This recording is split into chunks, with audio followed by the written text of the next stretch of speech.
Hello दोस्तों, कैसे हैं आप सब लोग। आशा करता हूं मैं आप सब बहुत अच्छे होंगे और उतनी अच्छी आपकी पढ़ाई भी चल रही होगी। एंड मैं मुकुल भारद्वाज वेरंडा आईएएस के इस प्लेटफॉर्म पे आप सभी का बहुत बहुत स्वागत करता हूं। लास्ट क्लास में हम लोगों ने देखा था हिमालयाज़ के बारे में। हम लोगों ने इंट्रोडक्शन लिया था कि हिमालयाज़ के कितने कितने पार्ट्स हैं, कैसे उसका भौगोलिक विभाजन किया जा सकता है, क्या है ट्रांस हिमालय, काराकोरम, लद्दाख, जास्कर। उसके बाद हमने बात करी थी वृहद हिमालय, मध्य हिमालय, लघु हिमालय, शिवालिक, पूर्वांचल हिमालय। ये सारी बातें हम लोग कर चुके थे। लास्ट में जब हम लोग शिवालिक कर रहे थे तो मैंने आपको बताया था कि इस फॉल्ट लाइन के बाद, शिवालिक की फॉल्ट लाइन के बाद आपको देखने को मिलेगा भारत के विशाल मैदान शुरू हो जाते हैं। क्या शुरू हो जाते हैं? मैदान शुरू हो जाते हैं। तो आज हम भारत के उन विशाल मैदानों की ही चर्चा करेंगे, ठीक है। और ये जानेंगे कि कैसे नदियों और नदियों की क्या भूमिका रहती है मैदानों के निर्माण में। तो मैं हूं मुकुल भारद्वाज और आप वेरेंडा आईएएस के प्लेटफॉर्म पे मुझे देख रहे हैं। और शुरू करते हैं आज का हमारा ये लेक्चर। तो आज का जो हमारा लेक्चर है उसका नाम है the great Indian plains, the cradle of the civilisation. आपने सिंधु घाटी सभ्यता के बारे में सुना होगा, आपने इंडस वैली सिविलाइजेशन के बारे में सुना होगा। आपने ये भी जाना होगा कि क्यों नदियों के आसपास, क्यों केवल नदियों के आसपास, नदी के आसपास ये सिविलाइजेशन बसते हैं। और नदियों के आसपास आपको क्या देखने को मिलते हैं? प्लेन्स देखने को मिलते हैं। तो इन मैदानों को क्या कहा जा सकता है? मैदानों को कहा जा सकता है जहां पे सिविलाइजेशन जन्म लेती हैं। कौन जन्म लेते हैं? सभ्यताएं जन्म लेती हैं। आज इसी प्रकार से हम एक मैदान को जानने का प्रयास करेंगे, भारत के मैदानों को जानने का प्रयास करेंगे। अच्छा, भारत में जो मैदान है वो आपको कहाँ देखने को मिलेंगे? शिवालिक के दक्षिण में आपको मैदान देखने को मिलते हैं। इन मैदानों को किस नाम से जाना जाता है? इन मैदानों को कहते हैं हम लोग उत्तरी मैदानी प्रदेश। आप ये पूछ सकते हो साहब, अभी तो आप कह रहे हो कि शिवालिक के दक्षिण में मिलेंगे। हाँ, शिवालिक उत्तरतम बिंदु है और हिमालय उत्तरतम है, और उसके नीचे आपको क्या देखने को मिलते हैं? मैदानी प्रदेश देखने को मिलते हैं। इसलिए इनको भी कौन सी दिशा में आपको मानना होगा? ये कौन सी दिशा में है? उत्तरी दिशा में है। कैसे प्रदेश है? मैदानी प्रदेश है। कैसे प्रदेश है? मैदानी प्रदेश है। इन मैदानी प्रदेशों का निर्माण किसके द्वारा किया गया है? नदियों द्वारा किया गया है। नदियां क्या करती हैं? नदियां अपने साथ बहुत सारे अवसाद लेके चलती हैं। नदियां अपने साथ बहुत सारे क्या लेके चलती हैं? अवसाद लेके चलती हैं। और नदियां इन अवसादों को क्या करती रहती है? निक्षेपित करती रहती है। क्या करती रहती है? निक्षेपित करती रहती, जमा करती रहती हैं। और इन अवसादों के निक्षेपण से, इन सेडिमेंट्स के डिपोजिशन से आपको क्या देखने को मिलता है कि किसका निर्माण होता है? मैदानों का निर्माण होता है। यह विश्व के सबसे विस्तृत जलोढ़ मैदान है।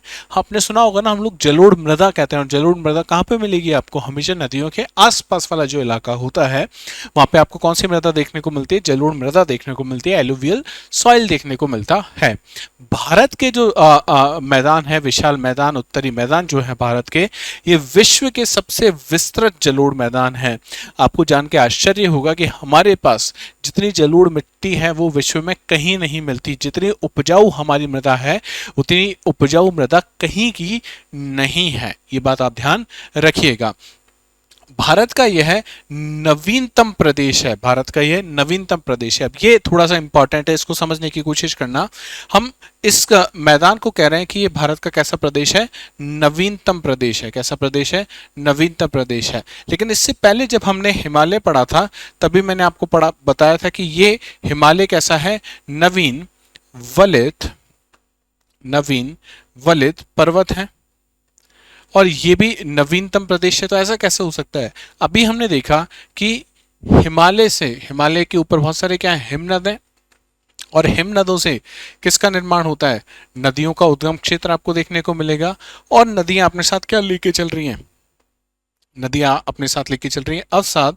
इन अवसादों के निक्षेपण से किसका निर्माण होता है? मैदानों का निर्माण होता है। तो मैदान कैसे हैं? नवीनतम है। मैदान कैसे हैं? नवीनतम है। और हिमालय जो है ये है नवीन। ये है नवीन। इसका मतलब हिमालय मैदानों से पुराना है, हिमालय मैदानों से पुराना है, ये बात आप ध्यान रखिएगा। अगर भारत के मैदानों की बात की जाए, भारत में सबसे नवीनतम भौगोलिक प्रदेश आपसे पूछे जाए प्रारंभिक परीक्षा में, तो ये बात ध्यान रखिएगा, सबसे नवीनतम जो भौगोलिक प्रदेश है हमारा वो कौन सा है? मैदान है। वो कौन है? मैदान है। ये अत्यधिक उपजाऊ मैदान का इनका उपयोग किसके लिए किया जाता है? कृषि के लिए किया जाता है, एग्रीकल्चर के लिए किया जाता है। ये जो जलोढ़ मृदा है, एलुवियल सॉइल है, ये बहुत अच्छी होती है किसके लिए? कृषि के लिए। और इसीलिए आप पाओगे इन नदियों के इर्द गिर्द, इन मैदानों में जनसंख्या और जनसंख्या घनत्व दोनों कैसा मिलेगा? आपको बहुत ज्यादा देखने को मिलता है। आप उदाहरण ले सकते हैं उत्तर प्रदेश का, आप उदाहरण ले सकते हैं बिहार का, पश्चिम बंगाल का, दिल्ली का। दिल्ली भी यमुना के किनारे बसा हुआ है, तो नदियों के किनारे जो मैदान है, यहाँ पे जनसंख्या और जनसंख्या घनत्व दोनों आपको क्या देखने को मिलेगा? ज्यादा देखने को मिलता है। उत्तरी मैदानी प्रदेश के बारे में कुछ फैक्चुअल इंफॉर्मेशन और देख लेते हैं। ये प्रदेश कितना किलोमीटर, कितना एरिया में, कितना क्षेत्रफल है इसका? करीब 7 लाख, कितना? 7 लाख वर्ग किलोमीटर एरिया में विस्तृत है।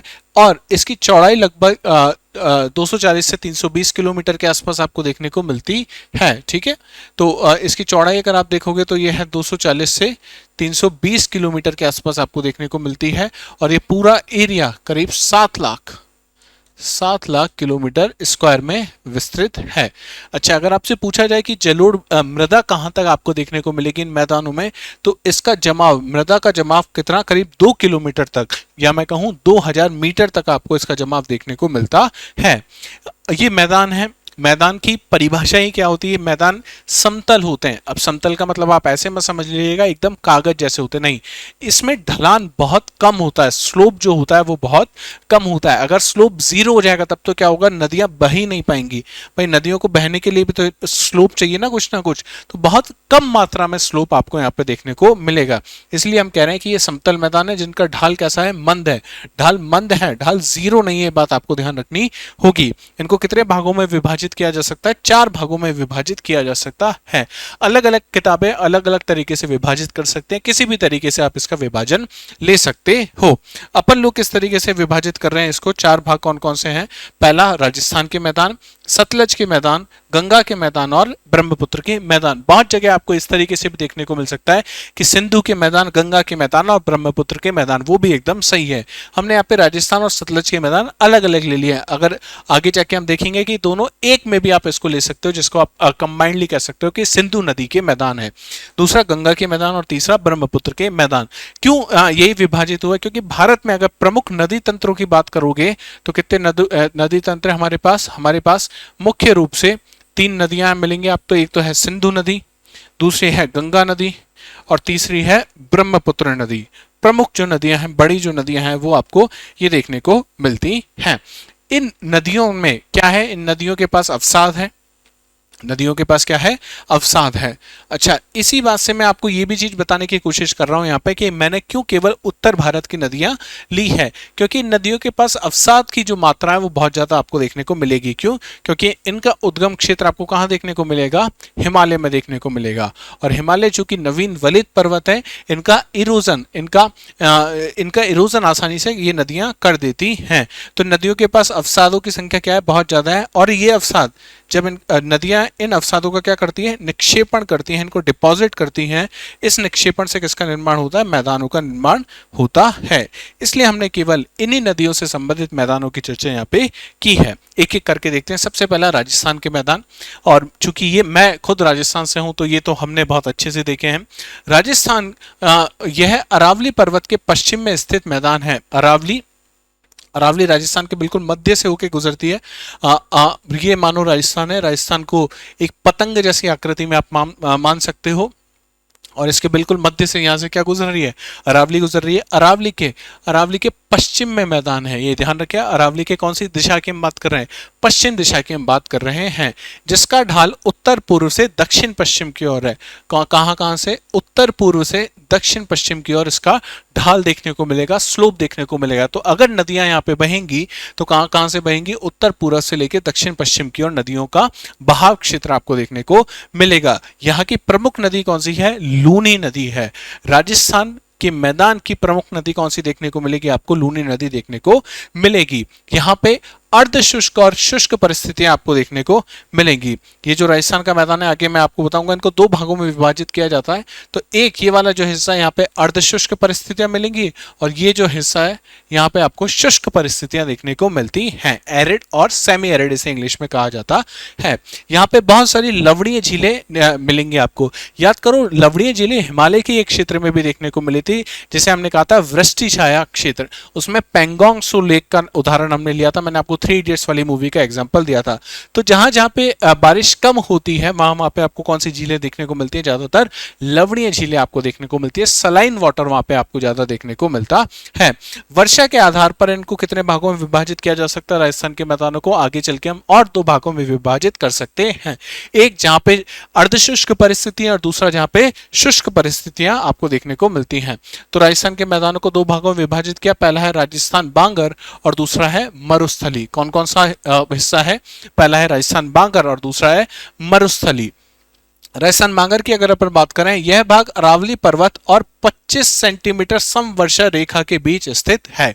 तो अभी हम देख रहे थे कि साहब ये राजस्थान मान लेते हैं पतंग आकृति का, और यहाँ पे कौन सी पर्वत श्रृंखला है? यहाँ पे अरावली पर्वतमाला है। यहाँ पे कौन सी पर्वतमाला है? अरावली पर्वतमाला से कितना आगे जाना है हमें? 25 सेंटीमीटर समवर्षा रेखा।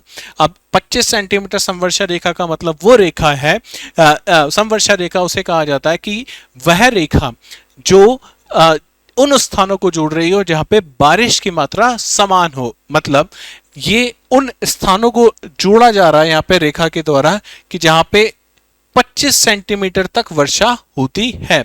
तो अरावली पर्वतमाला से 25 सेंटीमीटर समवर्षा रेखा के मध्य ये जो स्थान है, इसे आप क्या कहोगे? राजस्थानी बांगर कहोगे। अरावली पर्वतमाला पे बारिश होती है करीब 50 सेंटीमीटर के आसपास, और यहाँ पे ये जो रेखा है ये है 25 सेंटीमीटर समवर्षा रेखा। तो आप इनडायरेक्टली ये कह सकते हो कि वह स्थान राजस्थान का जहां पे 50 से लेके 25 सेंटीमीटर तक की वर्षा होती है, और जो अरावली के पश्चिम में स्थित है उसे आप क्या कहोगे? राजस्थानी बांगर कहोगे। इसीलिए इसे कहा जा रहा है कि यहाँ पे कौन सी परिस्थितियां आपको देखने को मिलेंगी? यहाँ पे आपको अर्धशुष्क परिस्थितियां देखने को मिलती हैं। कौन सी परिस्थिति? अर्धशुष्क परिस्थितियां आपको देखने को मिलेंगी। अच्छा, इस 25 सेंटीमीटर समवर्षा रेखा और ये जो अंतरराष्ट्रीय सीमा है भारत पाकिस्तान की, इसके मध्य में भी तो स्थान है। हाँ, तो इस स्थान को कहा जाता है, ये है मरुस्थली। ये कौन सा हिस्सा है? ये राजस्थान के मैदान का मरुस्थली हिस्सा है।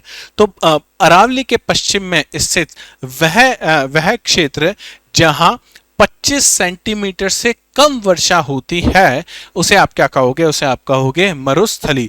तो यहाँ पे कौन सी परिस्थितियां मिलती हैं आपको? यहाँ पे शुष्क परिस्थितियां आपको देखने को मिलती हैं। कौन सी परिस्थितियां? शुष्क परिस्थितियां आपको देखने को मिलती है। तो पहला मैदान आपको समझ में आया। कौन सी नदी है यहाँ की? प्रमुख नदी लूनी नदी है। कितने भागों में विभाजित किया जा सकता है? राजस्थानी बांगर और मरुस्थली में विभाजित किया जा सकता है। तो ये राजस्थान का वो इलाका है, ये वो समवर्षा रेखा है। ठीक है, ये मरुस्थली वाला हिस्सा हो गया, और इधर आप देखोगे तो कौन सा हिस्सा? राजस्थानी बांगर वाला हिस्सा हमको देखने को मिल रहा है। दूसरा जो मैदान है सतलज के मैदान, और सतलज किसकी सहायक नदी है? सिंधु की सहायक नदी है। बहुत सारी किताबों में सिंधु की सहायक नदी में ही राजस्थान के मैदान भी बता दिए जाते हैं, इवन मैदानों में ही मरुस्थल भी बता दिया जाता है। लेकिन हम चूंकि हमारे पास समय है और हम अलग अलग तरीके से चीजों को देख सकते हैं, तो मेरा ये मानना है कि चीजों को जितना ज्यादा तोड़ तोड़ के देखा जाए उतना ज्यादा हमारे लिए अच्छा होगा। तो इसका नाम हमने रखा है सतलज के मैदान, आप इसे सिंधु के मैदान भी कह सकते हो। इन मैदानों का निर्माण रावी, ब्यास और सतलज नदी के द्वारा होता है, और ये तीनों ही किसकी सहायक नदी हैं? सिंधु की सहायक नदी हैं।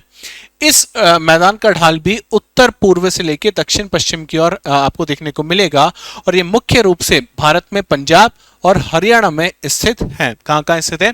पंजाब और हरियाणा में जो मैदान आपको देखने को मिलते हैं, जो आपने चोपड़ा साहब की, यश चोपड़ा जी की मूवीज में जो आपने रोमांटिक सीन देखे हैं, पीछे सरसों के खेत, वो कहाँ के आपको देखे हैं? पंजाब के देखे हैं। तो ध्यान रखिएगा वो कहाँ के मैदान थे? सतलज के मैदान है, जिनका निर्माण 3 नदियों ने किया, रावी, ब्यास और सतलज, जो पंजाब और हरियाणा में आपको देखने को मिलेंगे। यहाँ पे एक नाम और लिखा हुआ है, इस मैदानी प्रदेश में दोआब पाए जाते हैं। क्या पाए जाते हैं? दोआब पाए जाते हैं। मैं अभी 1 सेकंड बाद आपको बताऊंगा, 1 मिनट बाद, कि दोआब क्या होते हैं। 1 मिनट का आप इंतजार कीजिए। अब आपने भारत के एक राज्य का नाम सुना होगा जिसे कहा जाता है पंजाब। सुना है आप सबने? क्या कहा जाता है? पंजाब। पंजाब को अगर आप तोड़ के देखोगे तो यहां पे लिखा हुआ है पंज प्लस दोआब। पंज प्लस दोआब। पंजाबी भाषा में पंज का मतलब होता है 5, और कितने दोआब है? 5 दोआब हैं। तो ऐसा इलाका, ऐसा क्षेत्र जहां पे 5 दोआब मिलते हैं उसे आप क्या कहोगे? पंजाब कहोगे। अब समझा जाए कि साहब दोआब क्या होते हैं। मान लीजिए ये नदी है, इस नदी का नाम है ए नदी। नदी का नाम क्या है? ए। और दूसरी नदी है ये बी।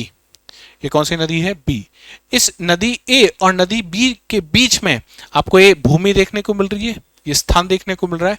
इसी स्थान को किस नाम से जाना जाता है? दोआब के नाम से जाना जाता है। तो वह भूमि या वह स्थान जो दो नदियों के बीच आपको देखने को मिलेगा उसे आप क्या कहोगे? दोआब कहोगे। ठीक है। अब आप मुझे क्या ये बता सकते हो कि पंजाब बनाने के लिए कितनी नदियां आपको चाहिए? भाई 5 दोआब बनाने हैं तो 5 नदियों से बनेंगे, 6 से बनेंगे, 7 से बनेंगे? प्लीज मुझे ये बात कमेंट सेक्शन में बताइएगा। अब जैसे अलग अलग मैदान आपको देखने को मिलते हैं, यहाँ पे आपको ये नदियां देखने को मिल रही हैं। यह है रावी नदी, ब्यास नदी, सतलज नदी। तो यहाँ पे ये जो मैदान है आपको पंजाब और हरियाणा में, इन्हें कौन से मैदान आप कहोगे? सतलज के मैदान कहोगे। सतलज तथा घग्गर नदी के बीच, ये इंपॉर्टेंट है, ये जनरली किताबों में आपको देखने को नहीं मिलेगा। सतलज और घग्गर नदी के मध्य आपको मालवा के मैदान देखने को मिलते हैं। घग्गर तथा यमुना के बीच आपको हरियाणा भिवानी बांगर स्थित देखने को मिलता है। ये भी मैदान का नाम है। क्या नाम है? हरियाणा भवानी, हरियाणा भिवानी बांगर। इस मैदानी प्रदेश में सर्वाधिक उत्पादकता पाई जाती है, मतलब फर्टिलिटी सबसे ज्यादा है। कुछ भी आप बोगे तो सबसे ज्यादा चांसेस उगने के कहां पे आपको देखने को मिलेंगे? हरियाणा भिवानी बांगर क्षेत्र में आपको देखने को मिलते हैं। तो ये सतलज के मैदान है जो मैं आपको बता रहा था। देखो यह है झेलम नदी, झेलम रिवर आपको देखने को मिल रही है। यह है चेनाब। अब झेलम और चेनाब के बीच में क्या मिलेगा आपको? दोआब मिलेगा। इस दोआब का नाम है छज। क्या कहा जाता है इसे? इसे आप इसी इंग्लिश में याद रखना, छज। CH से आप याद रखना चेनाब नदी की बात हो रही है, और J से आप याद रखना झीलम नदी की बात हो रही है। तो चेनाब और झीलम के बीच में आपको क्या देखने को मिलेगा? छज आपको देखने को मिलेगा। दूसरा जो दोआब है उसे कहा जाता है रेचना। क्या कहा जाता है? रेचना। अब कोशिश करो समझने की कौन सी दो नदियां हो सकती है। आर से एक ही नदी है हमारे पास, कौन सी नदी है? रावी नदी। कौन सी नदी है? रावी नदी। और CH से कौन सी नदी है? चेनाब नदी। कौन सी नदी? चेनाब। तो चेनाब और रावी के मध्य जो दोआब स्थित है उसे क्या कहा जाता है? रेचना दोआब कहा जाता है। इसी तरीके से आपसे पूछा जाए कि भाई बारी दोआब कहां मिलेगा, तो बारी दोआब आपको देखने को मिलता है रावी नदी और सतलज नदी के मध्य आपको देखने को मिलता है।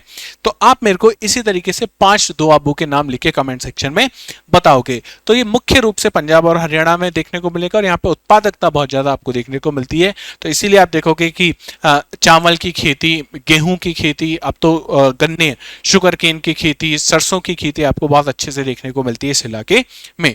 नेक्स्ट जो इलाका है हमारा इलाका, जिसे हम कहेंगे गंगा के मैदान। अब गंगा के मैदान नाम से पता लग रहा है कौन सी नदी ने इसका निर्माण किया होगा? गंगा नदी ने। तो इस मैदान का निर्माण गंगा और इसकी सहायक नदियों के द्वारा होता है। इस मैदान का ढाल उत्तर पश्चिम से लेके दक्षिण पूर्व। अब उत्तर पश्चिम का मतलब क्या हो गया? ये आपका नॉर्थ है, ये आपका ईस्ट, वेस्ट और साउथ। तो उत्तर पश्चिम से लेके दक्षिण पूर्व के यहाँ पे इस तरीके से नदियों का बहाव आपको देखने को मिलेगा। इसलिए आप देखते हो यमुना इसी तरीके से बहती है। अगेन गंगा का बहाव भी आपको इसी तरीके से देखने को मिलता है। अब इसके अलग अलग नाम हैं, किसके? गंगा के मैदान के। यहां से प्रारंभिक परीक्षा में बहुत बार सवाल पूछा जाता है। अगर आप स्टेट PCS की तैयारी कर रहे हो वहां तो बहुत बार, यूपी और बिहार के अगर आप स्टेट PCS का एग्जाम दे रहे हो तो वहां पे बहुत बार ये नाम पूछे जाते हैं। यूपी के पश्चिम भाग में जो गंगा का मैदान है उसे क्या कहा जाता है? रोहिलखंड कहा जाता है। कहां मिलेगा आपको? यूपी के पश्चिमी भाग को कहते हैं। लखनऊ के पास वाला अवध के मैदान कहते हैं इसको, अवध अयोध्या, वहां पे आपको देखने को मिलती है। बिहार में गंगा के उत्तर में जो मिलेगा उसे कहा जाता है मिथिला। और मिथिला, अगर आपने रामायण पढ़ी है तो मिथिला का वर्णन वहां पे बहुत बार होता है। बिहार के गंगा के दक्षिण में मगध। तो बिहार में इस तरीके से आप बना सकते हो, ये बिहार है, ये गंगा है। ऊपर आपको जो मिलेगा ये है मिथिला का मैदान, मिथिला, और ये आपको देखने को मिलेगा यह है मगध का मैदान। गंगा की दो सहायक नदियां आपको कोसी और महानंदा, इसके बीच में जो मैदान है बहुत इंपॉर्टेंट है, इसे कहा जाता है बारिंद का मैदान। दामोदर और स्वर्ण रेखा नदी के मध्य आपको देखने को मिलेगा रार का मैदान। अगेन इंपॉर्टेंट, ये कुछ ऐसे सवाल हैं जो यूपीएससी अक्सर अपने प्रारंभिक परीक्षा में मैच द फॉलोइंग में पूछती है। यह भारत का सबसे विस्तृत मैदान है, यहाँ सर्वाधिक उत्पादन पाया जाता है। यहाँ पे देखो सर्वाधिक उत्पादन लिखा है, सर्वाधिक उत्पादकता नहीं है। सर्वाधिक उत्पादकता या फर्टिलिटी की अगर आप बात करोगे तो कहां मिलेगी आपको? वो मिलेगी आपको सतलज या सिंधु नदी के मैदानों में। लेकिन सबसे ज्यादा उत्पादन भारत में कहां होता है? चूंकि पंजाब का 60% से ज्यादा इलाका किसके पास है? पाकिस्तान के पास है। हमारे पास केवल 40% है। तो हमारे यहाँ पे जो अगर आप अमाउंट देखोगे कि कितना किलो या कितना टन, मैट्रिक टन अनाज वहां से हो रहा है, उसके मुकाबले गंगा के जो मैदान है वहां पे उत्पादन बहुत ज्यादा होता है। तो इस पूरी स्लाइड में ये जो नाम है ये आपके लिए बहुत इंपॉर्टेंट है। ठीक है, हाँ, यहाँ पे मैंने आपको बताया कि रोहिलखंड के बारे में हमने बात की थी, अवध के बारे में, मिथिला के बारे में, मगध के बारे में, बारिंद के बारे में, रार के बारे में। ठीक है, तो ये इन मैदानों के नाम है जो आपको पता होना चाहिए। और आखिरी में जो हमारे पास मैदान है उन्हें कौन से मैदान कहते हैं हम लोग? ब्रह्मपुत्र के मैदान। ब्रह्मपुत्र नदी का उद्गम क्षेत्र आप देखोगे तो तिब्बत में इसका उद्गम क्षेत्र आपको देखने को मिलेगा। और भारत में अरुणाचल प्रदेश के साथ साथ ये प्रवेश करती है भारत में, असम से बहती हुई अल्टीमेटली कहां पे जाती है? बंगाल की खाड़ी में। और गंगा नदी के साथ मिलके ब्रह्मपुत्र नदी विश्व का सबसे बड़े डेल्टा का निर्माण करती है, जिसे कौन सा डेल्टा कहा जाता है? बिल्कुल आप मुझे कमेंट सेक्शन में बताओगे। और इतना मैं बता सकता हूं कि जो आपने नाम सोचा है वो सही है। और वहां पे वो नाम भी क्यों मिला है उस डेल्टा को? क्योंकि वहां पे किस प्रकार के ट्रीज मिलते हैं? वहां पे एक ट्री मिलता है जिसका नाम है सुंदरी वृक्ष। सुंदरी, तो अगर आपको सुंदरी यहां नहीं मिल रही है तो सुंदरी कहां मिल जाएगी आपको? सुंदरवन डेल्टा में आपको सुंदरी का वृक्ष मिलता है, इसलिए उस डेल्टा का नाम क्या है? सुंदरवन डेल्टा। ब्रह्मपुत्र के मैदानों की बात की जाए कि इसका निर्माण ब्रह्मपुत्र और उसकी सहायक नदियों द्वारा किया जाता है। इस मैदान का ढाल उत्तर पूर्व से लेकर दक्षिण पश्चिम में आपको देखने को मिलेगा। तो उत्तर पूर्व से दक्षिण पश्चिम की ओर इसका ढाल देखने को मिलेगा। इसलिए आप ब्रह्मपुत्र का अगर इलाका देखोगे तो ब्रह्मपुत्र इसी तरीके से आती है इंडिया में। और आप देख पा रहे हो यहाँ पे ये कौन सी दिशा है? यह है उत्तर पूर्व से लेकर दक्षिण पश्चिम की ओर ये बह रही है। इस मैदान में, ब्रह्मपुत्र के मैदान में सबसे बड़ा जो मैदानी हिस्सा देखने को मिलता है वो है असम। आपसे मुख्य परीक्षा में कई बार ये सवाल पूछा गया है कि असम में अक्सर बाढ़ क्यों आती है? तो असम में बाढ़ आने का कारण भी ये है कि ब्रह्मपुत्र असम से पहले तो हिमालयन रीजन में बहती है, हिमालय क्षेत्र में बहती है। और जैसे उस हिमालय क्षेत्रों में बहती है तो उसके पास होते हैं अवसादों की संख्या बहुत ज्यादा। और अवसादों के साथ और तेज गति के साथ जैसे वो कहां पे प्रवेश करती है? मैदानी इलाका जो कहाँ मिलेगा आपको? असम में मिलेगा। तो वहां पे उसकी गति अचानक से धीमी होती है, अवसादों का जमाव बहुत तेजी से बढ़ जाता है। और ब्रह्मपुत्र नदी में जब बहती है वहां पे तो क्या लेके आती है? बहुत सारी बाढ़ लेके आती है। इसलिए असम का शोक क्या है? ब्रह्मपुत्र है। बिहार का शोक क्या है? कोसी नदी है। आप अक्सर ये मानसून में अभी आप न्यूज में सुनोगे बहुत बार कि जो वन हॉर्न राइनो है, जो एक सींग वाला गैंडा है, जो आपको कहां देखने को मिलेगा? काजीरंगा में आपको देखने को मिलेगा, वो बाढ़ से पीड़ित हो रहा है। मानस नेशनल पार्क के बारे में आप सुनोगे बार बार, उसके पीछे कौन सी नदी का कारण है? ब्रह्मपुत्र नदी उसके पीछे जिम्मेदार है। प्रमुख रूप से कहां पर स्थित है? असम और उसके आसपास। ये बहुत संकरे मैदान है, बहुत विस्तृत नहीं है ये। जैसे गंगा और सिंधु नदी के मैदान बहुत विस्तृत है, वैसे मैदान नहीं है। यह मैदान सादिया से धुबरी तक केवल कितने? 650 किलोमीटर की दूरी में विस्तृत है और ये 100 किलोमीटर तक चौड़ा है। इन मैदानों का उपयोग प्रमुख रूप से चावल और पटसन का मतलब होता है जिसे आप जूट कहते हो। जूट आप सबने देखा होगा, अपने अगर आपने अनाज की बोरी देखी है तो बोरी जिस चीज से बनती है उसे क्या कहा जाता है? वही है जूट। और बांग्लादेश में और भारत के पश्चिम बंगाल में जूट की खेती प्रचुर मात्रा में होती है। तो जूट की खेती के लिए इन मैदानों का प्रयोग किया जाता है। किसके मैदानों का? ब्रह्मपुत्र के मैदानों का प्रयोग वहां पे अक्सर किया जाता है। तो ये थे नदियों के आधार पर मैदान। इसके अलावा संरचना के आधार पर मैदानों का विभाजन किया जाता है। अब संरचना के आधार पर या कहा जा सकता है लोकेशन के आधार पर। संरचना लोकेशन का मतलब आप समझिएगा कि ये रही आपकी नदी घाटी, क्या है यहाँ पे? नदी ये बह रही है। नदी के बिल्कुल पास में जो मैदान है, मानो ये नदी है, नदी के पास में एक और ये 1 नंबर, इन मैदानों को कहा जाता है खादर। क्या कहते हैं हम लोग इन्हें? खादर कहा जाता है। क्यों इन्हें खादर कहते हैं? अब देखो, जमीन को उपजाऊ बनाना है तो आपको क्या देना होगा? खाद देना होगा। तो इसी तरीके से जो उपजाऊ जमीन है वो कहाँ मिलेगी आपको? हमेशा नदी के पास मिलती है, इसलिए इन मैदानों को क्या कहा जाता है? खादर कहा जाता है। दूसरी चीज, खादर से अगर आप थोड़ा सा और आगे जाओगे इन 2 नंबर पे, तो यहाँ पे जो मैदान मिलते हैं इन्हें हम लोग कहते हैं बांगर। क्या कहा जाता है? बांगर कहा जाता है। बांगर के आगे 3 पे अगर आप जाओगे, 3 नंबर पे थोड़ा सा और आगे, तो ये क्षेत्र कहलाता है तराई। कौन सा? तराई। और तराई क्षेत्र से भी आगे आप चले जाओगे तो इस क्षेत्र को कहा जाता है भाबर। क्या कहा जाता है? भाबर कहा जाता है। ठीक है, तो एक एक करके इसको भी समझ लेते हैं। सबसे पहले भाबर की हम बात करते हैं। ये है आपका भाबर।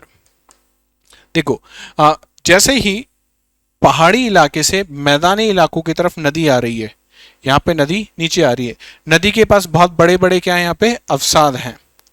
नदी के पास क्या है? अवसाद है। अब पहाड़ों पे तो चूंकि गुरुत्वाकर्षण बहुत बल ज्यादा है, अवसाद नदी के पानी के साथ नीचे आ जाते हैं, लेकिन मैदानों में पहाड़ों की जो नदी की गति है वो कैसी हो जाती है? बहुत धीमी हो जाती है पहाड़ों के मुकाबले। जब पहाड़ों के मुकाबले गति धीमी हो गई तो अब बड़े अवसादों को नदी अपने साथ आगे नहीं ले जा पाएगी, तो नदी बड़े बड़े अवसादों को यहाँ पे क्या कर देती है? निक्षेपित कर देती है। तो ये जो मैदान, निक्षेपण से जो मैदान यहाँ पे बने, जहाँ पे बहुत बड़े अवसाद मिलते हैं आपको, जिनको आप बोल्डर्स कहते हो ना, बड़े बड़े गोल गोल पत्थर, जैसे आप कभी ऋषिकेश जाओगे तो वहां पे आपको देखने को मिलते हैं।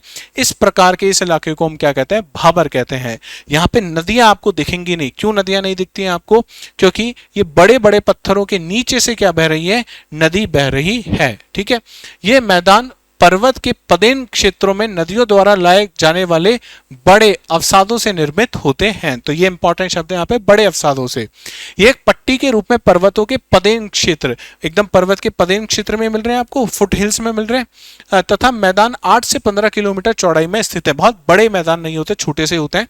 इस मैदानी क्षेत्र में नदियां बड़े अवसादों के नीचे से बहती है, अतः सतह पर अदृश्य हो जाती है। आप देखोगे नदी नहीं मिलेगी, दिखेगी नहीं आपको, लेकिन आपको उसकी आवाज सुनाई देगी, है ना। तो बड़े बड़े पत्थरों के नीचे से बह रही है। तो अगर आपसे पूछा जाए कि क्या इस विश्व में कोई ऐसे भी मैदान है जहां पे खेती नहीं की जा सकती, तो बिल्कुल भाबर जो मैदान है यहाँ पे क्या नहीं होती है?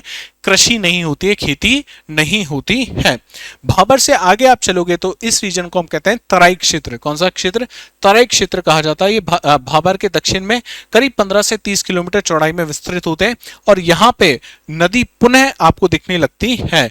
तो बड़े बड़े पत्थरों को क्रॉस करके नदी क्या आ जाती है? फिर से सतह पे आ जाती है। तो नदियों का वापस पुनः नदी कहां पे दिखना शुरू होती है? तराई रीजन में नदियां दिखना शुरू हो जाती हैं। यहाँ पे किस प्रकार की परिस्थितियां मिलती है? दलदली, क्योंकि मॉइस्चर बहुत ज्यादा होता है। ठीक है, इसके अलावा यहाँ पे वनस्पति बहुत ज्यादा मिलेगी। आप देखोगे बिहार और नेपाल, स्पेशली यूपी नेपाल का बॉर्डर, बिहार नेपाल का बॉर्डर, तो यहाँ पे इस तरह से परिस्थितियां मिलती है, इस तरीके के वन मिलते हैं जिन्हें तराई कहा जाता है। तो तराई वाला इलाका आपको यहाँ पे देखने को मिलता है। इस क्षेत्र में गहन वनस्पति और विभिन्न वन्य जीव पाए जाते हैं। पंजाब में, यूपी में तराई क्षेत्र में कृषि की जाती है। जब आप प्राचीन भारत का इतिहास पढ़ोगे तो आप देखोगे कि पहले मनुष्य का निवास कहां तक सीमित था? सिंधु नदी तक, और सिंधु नदी घाटी, सिंधु नदी के आसपास। लेकिन जब लोहे की खोज हो गई, लोहे की खोज के बाद हमने वन काटना शुरू किया, और हम किस तरफ शिफ्ट हो गए? गंगा की तरफ शिफ्ट हो गए। तो उस समय जो वन काटे जा रहे थे वो कौन से क्षेत्र के वन थे? तराई रीजन के वो फॉरेस्ट है, जिनको हमने क्या किया? काटा। भारत में अब ये क्षेत्र मुख्य रूप से उत्तर पूर्वी राज्यों में पाया जाता है, क्योंकि पंजाब, यूपी और बिहार में जहाँ पे तराई वाला क्षेत्र था उसको हमने काट के किसके लिए काम में लेना शुरू कर दिया? कृषि की में लेना शुरू कर दिया है। तो ये था तराई। तराई के बाद आपको सबसे इंपॉर्टेंट जो है वो होता है खादर, और खादर नदी किनारे के एकदम पास पास आपको देखने को मिलेंगे। क्यों सबसे इंपॉर्टेंट या सबसे ज्यादा? यहाँ पे आपको क्या देखने को मिलेगी? बहुत अच्छी मिट्टी, जलोढ़ मृदा पाई जाती है। मानसून के समय में जब भी नदी में बाढ़ आती है, नदी बाहर जाएगी, और नदी जब बाहर जाती है तो नए नए अवसाद हर साल कहाँ पे लेके आती है? खादर में लेके आती है। इसलिए यहाँ पे आप देखोगे मृदा की जो गुणवत्ता है हर साल क्या हो जाती है? वो रिप्लेनिश हो जाती है, हर साल वो नई हो जाती है। ये बात आपको ध्यान रखनी है। तो खादर। नदी के दोनों ओर बाढ़ के मैदान में पाए जाने वाले नए अवसादों, ये इंपॉर्टेंट है, यहाँ पे नए अवसादों से निर्मित मैदान को खादर कहा जाता है। नदी हर वर्ष मानसून के दौरान यहाँ नए अवसाद जमा कर देती है। यह अत्यधिक उपजाऊ है और यहाँ सर्वाधिक उत्पादकता पाई जाती है। कहाँ मिलेंगे आपको? पंजाब में खादर के मैदानों को क्या कहा जाता है? बेट कहा जाता है। ये भी इंपॉर्टेंट है, प्रीलिम्स में आपसे पूछा जा सकता है। और सबसे बांगर, तो ये नदी घाटी क्षेत्र, यहाँ पे मिला आपको खादर, और खादर के बाद आपको क्या देखने को मिलते हैं? यहाँ मिलते हैं आपको बांगर, बांगर आपको देखने को मिलते हैं। तो ये पुराने मैदान है क्या? बांगर। और यहाँ इन बांगर क्षेत्र में उत्पादकता कम होती है, किसके मुकाबले? खादर के मुकाबले। यहाँ पे मिट्टी टाइट हो जाती है बहुत, तो उसके लिए आपको क्या करना पड़ेगा? ज्यादा मेहनत करनी पड़ेगी। और इस बांगर वाले इलाके में आपको कैल्शियम के पिंड मिलते हैं, जिन्हें आप क्या कहते हैं? कंकड़ कहा जाता है। क्या कहते हैं? कंकर कहा जाता है। ये बात आप ध्यान रखिएगा। यह खादर के पास ऊंचाई पर स्थित मैदान है जो पुराने जलोढ़ अवसादों से निर्मित है। ठीक है, यहां सर्वाधिक उत्पादन पाया जाता है। क्यों? क्योंकि बहुत ज्यादा विस्तृत है। उत्पादकता कहां मिलेगी? खादर में मिलेगी। और उत्पादन कहां मिलेगा? बांगर में मिलेगा। बांगर क्षेत्र में कैल्शियम के पिंड पाए जाते हैं, जिन्हें क्या कहते हैं हम लोग? कंकड़ कहा जाता है। कंकर कहा जाता है। छोटे छोटे होते हैं बहुत, लेकिन यहाँ पे खेती बहुत ज्यादा अच्छी नहीं हो पाएगी, फर्टिलिटी उतनी अच्छी आपको नहीं मिल पाती है। बांगर क्षेत्र में अत्यधिक अपर्दन के कारण ऊपर की मुलायम मिट्टी नष्ट हो जाती है तथा पीछे कंकड़ युक्त भूमि रह जाती है, जिसे क्या कहते हैं हम लोग? भूड़ कहते हैं। भूड़ मिट्टी वो मिट्टी है जहाँ पे एग्रीकल्चर करना बहुत ज्यादा मुश्किल है, बहुत टाइट मिट्टी होती है। कैल्शियम के बहुत ज्यादा पिंड मिलते हैं। उसके लिए आपको क्या करना चाहिए? वहां पे आपको चाहिए मशीनें, ट्रैक्टर आपको चाहिए, जिससे उस मिट्टी को जो ऊपर टाइट हो चुकी है उसको आप क्या कर सको? उसको सॉफ्ट कर सको। उस मिट्टी में आप क्या चला सको? हल चलाना काफी मुश्किल हो जाता है। तो ये थे के मैदान। हमने 4 मैदान देखे, कौन कौन से? भाबर के बाद हमने देखा तराई, फिर हमने देखा खादर और बांगर। ठीक है, यहां तक उम्मीद करता हूं सारी चीजें आपको समझ में आ गई होंगी। इसके अलावा वेरेंडा आईएएस से रिलेटेड कौन कौन सी नए कोर्सेज, कौन कौन सी नई अपॉर्चुनिटी आपके लिए वेरेंडा आईएएस लेके आ रहा है, और इससे संबंधित अगर आपका कोई भी डाउट हो तो ये हमारा इंस्टाग्राम हैंडल है। आप डायरेक्टली इस क्यूआर कोड को स्कैन करोगे, आपको इंस्टाग्राम पेज पे ले जाएगा। वहां पे मैसेज का ऑप्शन आता है, उस मैसेज के ऑप्शन पे आप क्या कर सकते हो? कोई भी डाउट पूछ सकते हो। और यूट्यूब पे आपको सेशन अगर अच्छा लग रहा है तो लाइक, शेयर, चैनल को सब्सक्राइब करना ना भूलें, ताकि ये जो फ्री इनिशिएटिव्स है इसका पार्ट सब लोग बन सकें। ठीक है, तो मिलते हैं नेक्स्ट क्लास में। तब तक अपना ध्यान रखिए। जय हिंद, जय Bharat. Veranda IAS, where your dream becomes reality.